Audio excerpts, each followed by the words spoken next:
اس رات کے جرمٹ میں بے پناہ برکت ہے۔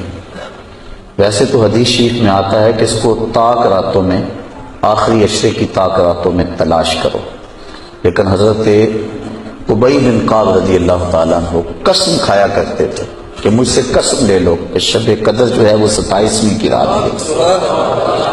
حضرت بایزید بسطامی فرماتے ہیں میں زندگی میں 2 مرتبہ شب قدر کو پایا ہے اور دونوں مرتبہ 27ویں شب کو ہی پایا ہے۔ اللہ تعالیٰ جل شانہ ہمیں اس رات کی برکتیں لوٹنے کی توفیق عطا فرمائے۔ اس کی رحمتیں بازو پھیلائے آواز دیتی ہیں بندے کو کہ کوئی ہے بخشش مانگنے والا، کوئی ہے رزق مانگنے والا، کوئی ہے سوال کرنے والا، میں اس کی جھولیاں بھر۔ ہم تو مائل بکرم ہیں، کوئی سائل ہی نہیں، راہ دکھلائیں کسے، کوئی راہ روے منزل ہی نہیں۔ صرف 4 اشخاص ہیں جو اس رات محروم رہتے ہیں۔ ایک عادی شرابی، شراب کا رسیہ، دوسرا والدین کا نافرمان، تیسرا قاطع الرحم، خون کے رشتوں کو توڑنے والا، اور چوتھا وہ شخص جو سخت دشمنی رکھنے والا ہے۔ اور سخت دشمنی اس کو کہتے ہیں جو 3 دن سے زائد ہو، کیونکہ مومن جب ایک دوسرے سے ناراض ہو جاتے ہیں تو 3 دن سے زیادہ ناراض نہیں رہتے، تو جو 3 دن سے زیادہ ناراض ہیں ان کو سخت دشمنی رکھنے والا کہا جاتا ہے۔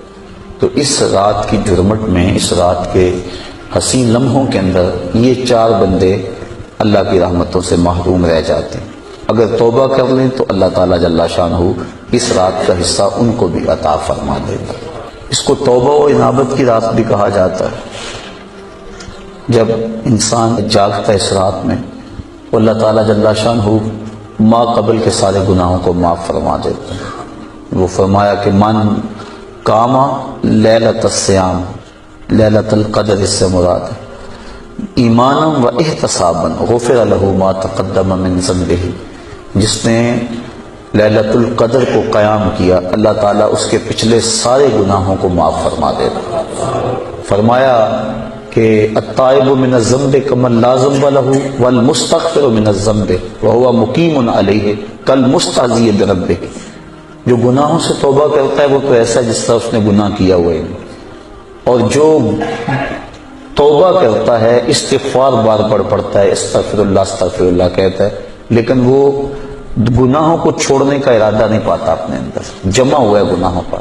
کہا کل مستہزی بربہ، وہ اپنے رب سے مذاق کرنے والا ہے کہ جس پر استغفار کر رہا ہے اس کو تو چھوڑ ہی نہیں رہا، اس کا تو ارادہ ہی نہیں کر رہا کہ میں نے اس کو چھوڑنا ہے، تو وہ تمسخر کرنے والا کہلاتا ہے۔ تو جو ہم دعا مانگتے ہیں، جو ہم کہتے ہیں، مانند اس کا استحضار ہونا چاہیے، اور جو ہم اللہ سے وعدہ کرتے ہیں اس وعدہ کو پورا کرنے کی کوشش کرنی چاہیے۔ انسان کے توبہ سے گناہ مٹ جاتے ہیں استغفار پڑھنے سے، عفو و کرم کا مطالبہ کرنے سے، اور اگر گناہ نہ بھی ہوں تو اللہ تعالیٰ درجے بلند فرما دیتے ہیں۔ حضور علیہ السلام نے ارشاد فرمایا میں ہر روز اللہ سے 100 مرتبہ استغفار کرتا ہوں، 100 مرتبہ، جبکہ حضور کے دامن پہ تو گناہ کا ایک داغ بھی نہیں ہے، لیکن اس کے باوجود 100 مرتبہ حضور اللہ کی بارگاہ میں استغفار کرتے ہیں۔ اور ہم جو لتڑے پڑے ہیں گناہوں سے، صبح سے شام تک ہماری زندگی اسی دلدل میں پھنسی ہوئی ہے، تو پھر ہمیں تو بہت زیادہ استغفار کی ضرورت ہے۔ تو اللہ نے یہ مجھے اور آپ کو توفیق عطا فرمائی، اور امت کو یہ مزاج عطا کر دیا کہ وہ جتنے مرضی گناہ گار ہوں شب قدر کو تو جاگنے کا معمول بن گیا ہے۔ اور کئیوں کو الحمدللہ توبہ بھی نصیب ہوتی ہے، پکی توبہ، کہ مختصر سی زندگی ہے، پتہ نہیں کب سانسوں کی مالا ٹوٹ جائے اور ہم موت کی آغوش میں چلے جائیں، پھر کوئی حجت باقی نہ رہے۔ مجھے اور آپ کو اپنی اصلاح کے لیے کوشش کرنی چاہیے کہ علم کو لالچ کی ہوا سے محفوظ رکھے، ان کے درد کو ریا کی ہواؤں سے محفوظ رکھے۔ اللہ اپنی رحمتوں اور کرم نوازیوں کے ہم سب کو حصار میں رکھے۔ چند لمحوں کے لیے کچھ باتیں میں نے آپ کے گوش گزار کرنی۔ آج کی رات انتہائی برکتوں کی حامل رات ہے۔ اس رات کے جھرمٹ میں اللہ کی بے پناہ رحمتوں کا نزول ہوتا ہے، اتنی رحمتیں اترتی ہیں۔ امام قویری لکھتے ہیں کہ روئے زمین کے تمام مسلمانوں میں ان رحمتوں کو تقسیم کر دیا جاتا، رحمتیں پھر بھی بچ جاتی ہیں۔ جتنی فرشتے لے کر رحمتیں آتے ہیں، وہ رحمتیں سب کو دینے کے باوجود بھی رحمتیں بچ جاتی ہیں۔ پھر وہ رحمتیں دارالحرب میں رہنے والے کافروں میں بانٹی جاتی، اور جس کافر کو اس رحمت سے حصہ ملتا ہے اللہ اسے اسلام عطا فرما دیتا ہے۔ یہ جو آپ آئے دن سنتے رہتے ہیں کہ فلاں عیسائی مسلمان ہو گیا، فلاں ہندو مسلمان ہو گیا، تو امام خبیری آپ لکھتے ہیں، آپ فرماتے ہیں یہ شب قدر کو آنے والی رحمتیں ہوتی ہیں، مسلمانوں کی جھولیاں بھر دی جاتی ہیں، اور پھر اس کے بعد جب رحمتیں بچ جاتی ہیں تو وہ دارالحرب کے اندر رہنے والے کفار کو بانٹ دی جاتی ہیں، اور انہیں اللہ پھر بعد میں ایمان عطا فرما دیتا ہے۔ اور ایک روایت کے لفظ اس طرح ہے کہ پھر وہ رحمتیں چھوٹے بچوں میں بانٹ دی جاتی ہیں۔ اللہ کی رحمتیں کتنی عمیم ہیں اور اس کی رحمتیں کتنی وسیع ہیں۔ اللہ تعالیٰ کے محبوب علیہ السلام نے اللہ کی بارگاہ میں یہ عرض کی تھی کہ مالک، میں اب اپنی امت کو تیرا سلام پہنچاتا ہوں، تیری جانب سے جو سلامتیاں وصول کرتا ہوں وہ اپنی امت کو میں دیتا ہوں، تو جب میں چلا جاؤں گا تو تیری طرف سے اترنے والی سلامتیوں کو اور سلام کو میری امت تک کون پہنچائے گا؟ تو اللہ تعالیٰ نے سورۃ القدر نازل کی، اس میں فرمایا سلام محبوب فکر نہ کر، فرشتوں کی ڈیوٹی لگا دیے، وہ قیامت تک تیری امت پر سلامتیاں نازل کرتے رہے۔ تو اس رات کے جرمٹ میں بے پناہ برکت ہے۔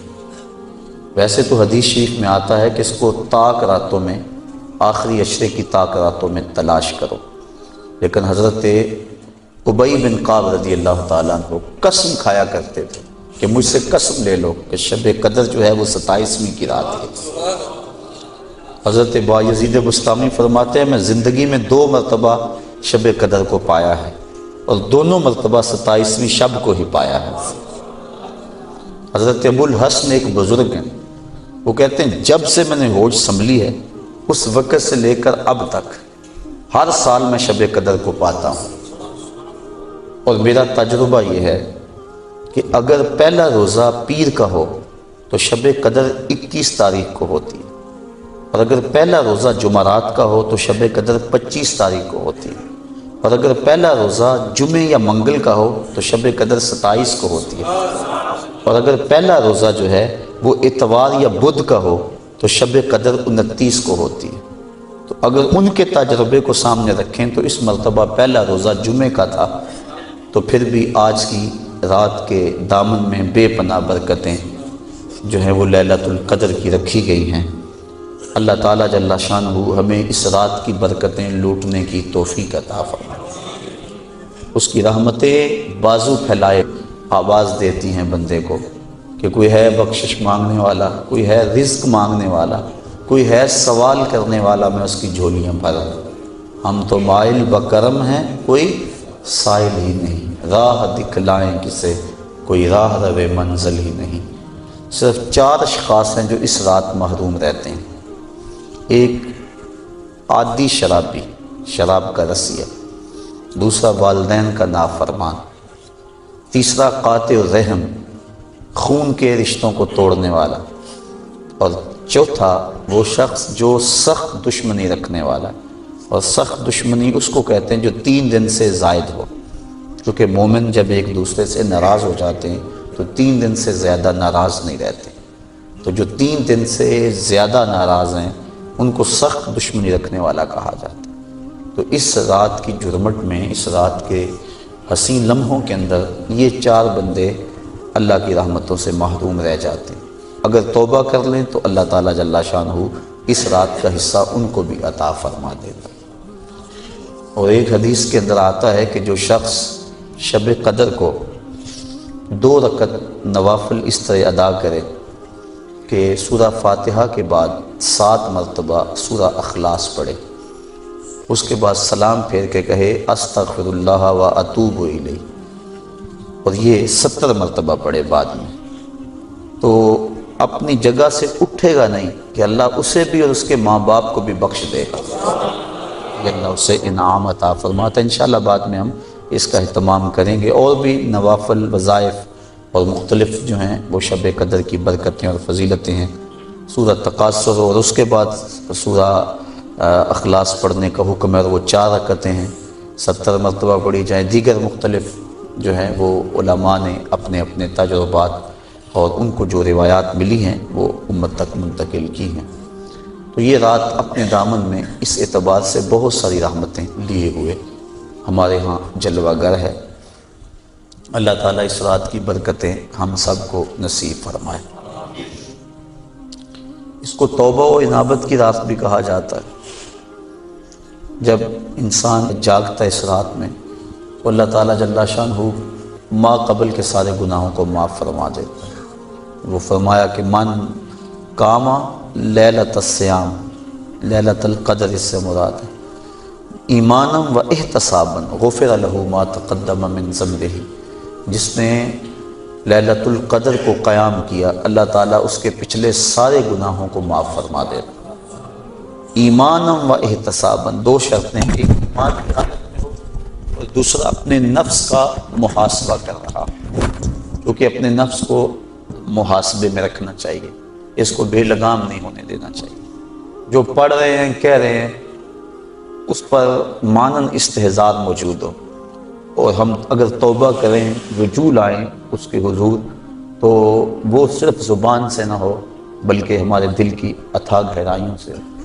فرمایا کہ التائب من الذنب کمن لا ذنب لہ والمستغفر من الذنب وہو مقیم علیہ کالمستہزئ بربہ، جو گناہوں سے توبہ کرتا ہے وہ تو ایسا ہے جس طرح اس نے گناہ کیا ہوا ہے نہیں، اور جو توبہ کرتا ہے استغفار بار بار پڑھتا ہے، استغفر اللہ کہتا ہے، لیکن وہ گناہوں کو چھوڑنے کا ارادہ نہیں پاتا اپنے اندر، جمع ہوا ہے گناہوں پر۔ کہا کل مستہزئ بربہ، وہ اپنے رب سے مذاق کرنے والا ہے کہ جس پر استغفار کر رہا ہے اس کو تو چھوڑ ہی نہیں رہا، اس کا تو ارادہ ہی نہیں کر رہا کہ میں نے اس کو چھوڑنا ہے، تو وہ تمسخر کرنے والا کہلاتا ہے۔ تو جو ہم دعا مانگتے ہیں، جو ہم کہتے ہیں، مانن اس کا استحضار ہونا چاہیے، اور جو ہم اللہ سے وعدہ کرتے ہیں اس وعدہ کو پورا کرنے کی کوشش کرنی چاہیے۔ اللہ تعالیٰ کریم ہے۔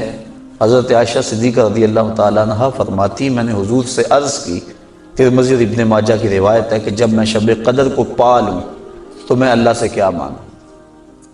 تو حضور نے جو دعا تعلیم دی وہ یہ تھی کہ اللہ کی بارگاہ میں پھر عرض کرنا کہ اللہم انکا عفو کریم تحب العفو فاعف عنی، اے اللہ تو معاف کرنے والا ہے، کرم فرمانے والا ہے اور معافی کو پسند کرتا ہے، مجھ سے درگزر فرما لے۔ تو یعنی اس خاص لمحے کے اندر اگر اللہ سے کچھ مانگنا ہے، جب شب قدر کو پا لیں، وہ لمحے آ جائیں، جب جبریل مسافہ کر رہے ہیں، جب بدن کے رونگٹے کھڑے ہو جائیں، رقت طاری ہو جائے، وہ کیفیت بن جائے کہ دل کہے، وجدان ادراک کرے کہ یہی لیلۃ القدر ہے، یہی وہ لمحے ہیں، اور یہ جو میرے اوپر کیفیت ہے یہ مسافہ جبریل ہے۔ جب یہ کیفیت مل جائے تو اس وقت اہم وقت کیا مانگے؟ تو کہا اہم وقت یہ مانگے اے اللہ مجھے معاف کر دے۔ تو یہ اہم دعا ہے مومن کی، جس کو تعلیم دیا گیا شب قدر کے حوالے سے۔ آگے پیچھے بھی اللہ کی بارگاہ میں یہ دعا مانگنی چاہیے۔ اگر انسان کے توبہ سے گناہ مٹ جاتے ہیں، استغفار پڑھنے سے، عفو و کرم کا مطالبہ کرنے سے، اور اگر گناہ نہ بھی ہوں تو اللہ تعالیٰ درجے بلند فرما دیتا ہے۔ حضور علیہ السلام نے ارشاد فرمایا، میں ہر روز اللہ سے 100 مرتبہ استغفار کرتا ہوں، 100 مرتبہ، جبکہ حضور کے دامن پہ تو گناہ کا ایک داغ بھی نہیں ہے، لیکن اس کے باوجود 100 مرتبہ حضور اللہ کی بارگاہ میں استغفار کرتے ہیں۔ اور ہم جو لتڑے پڑے ہیں گناہوں سے، صبح سے شام تک ہماری زندگی اسی دلدل میں پھنسی ہوئی ہے، تو پھر ہمیں تو بہت زیادہ استغفار کی ضرورت ہے۔ اللہ اکبر۔ عبرت اللہ نصیب فرما دے۔ وہ ایک بچہ تھا چھوٹا، جنگلوں میں رو رہا تھا، اور اس کی آنکھوں میں آنسو امٹ رہے تھے، اور چیخ رہا تھا، رو رہا تھا۔ کوئی بزرگ تھا، وہ قریب سے گزرا، دیکھا بچے کو رو رہا ہے، کہا بیٹا کیا ہوا ہے؟ کہا اللہ سے بڑا ڈر لگتا ہے۔ چھوٹا سا بچہ 6-7 سال کی عمر ہے، اللہ اکبر، اللہ سے ڈر لگتا ہے۔ تو اس نے کہا بچہ تیرے تو نامہ اعمال میں ابھی گناہ ہی درج نہیں ہوا، جب تک انسان بالغ نہیں ہوتا تو نامہ اعمال نہیں کھولا جاتا، جب بلوغت ہوتی ہے تو فرشتے نامہ اعمال کھول کے بیٹھ جاتے ہیں۔ تو کہا تیرے تو نامہ اعمال میں گناہ ہی نہیں ہے، تو کیوں رو رہا ہے؟ کہا میں نے اپنی امی کو دیکھا تھا کہ وہ چولہے کے اندر لکڑیاں ڈال کر ان کو آگ لگاتی تھی، آگ نہیں لگتی تھی، دیا سلائی بجھ جاتی تھی۔ اس نے چھوٹی چھوٹی لکڑیاں لی اور ان کو توڑ کے نیچے رکھا، پہلے چھوٹیوں کو لگائی اور ان کو لگی، پھر بڑیوں کو لگ گئی۔ تو میں اس وقت سے چیخ رہا ہوں کہ حشر کے دن جہنم کے اندر اگر بڑے بڑے گناہ گاروں کو ڈالا گیا، آگ نہ لگی تو مجھ چھوٹے کو نہ رکھ لیا جائے۔ یعنی خوف اور خشیت کا عالم دیکھیے۔ تو کہا میں تو اس وجہ سے ڈر رہا ہوں۔ تو جن کے ذمے گناہ بھی نہیں ہیں وہ ڈر رہے ہیں، رو رہے ہیں، جس کے دامن کو اللہ نے عصمت کے پھولوں سے مزین کیا ہوا ہے، وہ تو روز 100 مرتبہ استغفار کریں اور اللہ سے توبہ کریں۔ اور ہم جو سراپا گناہ ہیں، ہماری سوچ، ہماری فکر، ہمارے خیال، ہمارے کاروبار گناہوں میں لتڑے ہوئے ہیں سب کچھ۔ تو اس لیے ہمیں بہت زیادہ ضرورت ہے اس بات کی کہ ہم اللہ کے حضور رجوع کریں۔ یہ ایک رات 1000 مہینے سے بہتر ہمیں دے دی گئی۔ 1000 مہینے کی عبادت کریں، 83 سال اور 4 ماہ بنتے ہیں۔ اتنی دیر قیام میں کھڑے رہو، رکوع اور سجدے میں کھڑے رہو، اور ایک رات عبادت میں گزار لو۔ اور ایک روایت میں پڑھا جو اس رات میں اللہ اکبر جتنی دیر میں بکری کا دودھ دھویا جاتا ہے، کتنی دیر لگتی ہے بکری کا دودھ دھوتے ہوئے، اتنی دیر قیام کیا، کھڑا رہا عبادت میں، نماز میں، جتنی دیر میں بکری کا دودھ دھویا جاتا ہے، اللہ تعالیٰ اس کی مغفرت اور بخشش فرما دیتا ہے اور اس کو پوری لیلۃ القدر کی فضیلت عطا کر دے، جس نے اتنا قیام کیا جتنا بکری کا دودھ دھوتے ہوئے وقت لگتا ہے۔ تو اللہ نے یہ مجھے اور آپ کو توفیق عطا فرمائی اور امت کو یہ مزاج عطا کر دیا کہ وہ جتنے مرضی گناہ گار ہوں، شب قدر کو تو جاگنے کا معمول بن گیا ہے، اور کئیوں کو الحمدللہ توبہ بھی نصیب ہوتی ہے، پکی توبہ، اور یہ بہت بڑی دولت ہے۔ زندگی مختصر سی ہے، میں چونکہ تقریر اور گفتگو لمبی نہیں کرنی ہے، اختصار سے عرض کر رہا ہوں کہ مختصر سی زندگی ہے، پتہ نہیں کب سانسوں کی مالا ٹوٹ جائے اور ہم موت کی آغوش میں چلے جائیں، پھر کوئی حجت باقی نہ رہے۔ مجھے اور آپ کو اپنی اصلاح کے لیے کوشش کرنی چاہیے۔ ذکر فکر میں آج کی رات ہم گزاریں گے اور بوقت سحر تک آپ یہاں موجود رہیں۔ آپ کے لیے انشاءاللہ العزیز سحری کا انتظام بھی کیا گیا ہے۔ معتکف حضرات جو 10 دن سے آئے ہوئے ہیں، ان کا مقصد اور مدعا لیلۃ القدر پانا ہے۔ آپ بھی لوگ ہیں، کچھ آج نئے آئے ہیں، تو اللہ تعالیٰ جل شانہ ہم سب کو اپنے قرب کی راہیں عطا کر دے اور ہمارے لیے عمل آسان کر دے۔ اب ہم ذکر کریں گے اور اس کے بعد استغفار پڑھیں گے، اس کے بعد دعا ہوگی، دعا کے بعد انشاءاللہ سلام، اور سلام کے بعد صلاۃ التسبیح، اور وہ جو 2 رکعت نفل میں نے آپ کو بتائی ان کو ہم جماعت سے پڑھ لیں گے، چونکہ اکٹھے تو ہوئے ہیں، اسپیشل اعلان تو نہیں ہے اس کا۔ تو اس کے بعد سحری کا وقت ہو جائے گا۔